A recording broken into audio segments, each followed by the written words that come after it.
দই বসাবো, তাই দইয়ের বীজ তৈরি করার জন্য দিছি। দেখি কতটুকু হয়েছে। খাটের নিচে আমি জিনিসগুলো রাখি আসলে।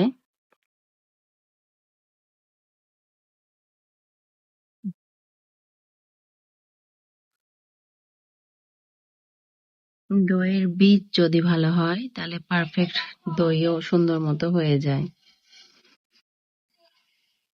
কত কিছু দিয়ে এটাকে ঢেকে রাখছি, এখন দেখি। বিসমিল্লাহ। দইয়ের বীজ হয়নি, কেন হয়নি বুঝতে পারলাম না। দেখি আরো কিছুক্ষণ ঢেকে রাখি, যদি হয়